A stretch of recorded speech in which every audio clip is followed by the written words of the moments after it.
Un prince dans les Vosges, Emmanuel de Salm-Salm, était en visite à Senones, la capitale de l'ancienne principauté de sa famille. Un territoire qui vient également de lancer sa marque. Les explications d'Anne-Sophie Pierson et Éric Bertrand.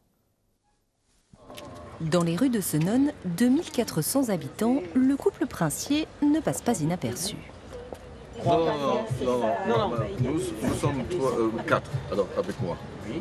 C'est la première fois que le prince Emmanuel de Salm-Salm, 15e souverain de la dynastie, se rend sur les terres de ses ancêtres. On est toujours un peu ému, on est content dans notre petite principauté.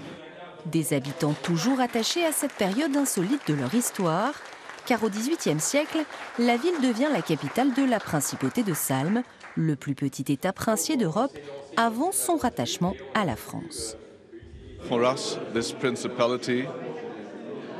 Pour nous, ce n'est pas un territoire perdu. La principauté est dans nos cœurs depuis que notre famille a quitté la région.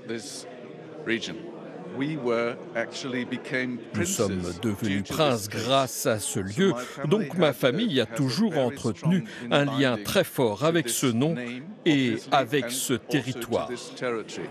Une histoire et un patrimoine que Senones souhaite désormais valoriser pour attirer les touristes. 2,5 millions d'euros ont été investis pour restaurer l'ancien château des Princes avec un objectif. Dans un premier temps, faire connaître la principauté de Salm.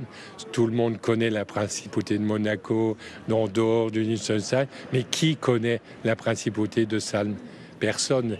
Pour corriger cet oubli, Senones a même lancé une marque Principauté de Salm pour fédérer les 22 communes du territoire et promouvoir l'artisanat.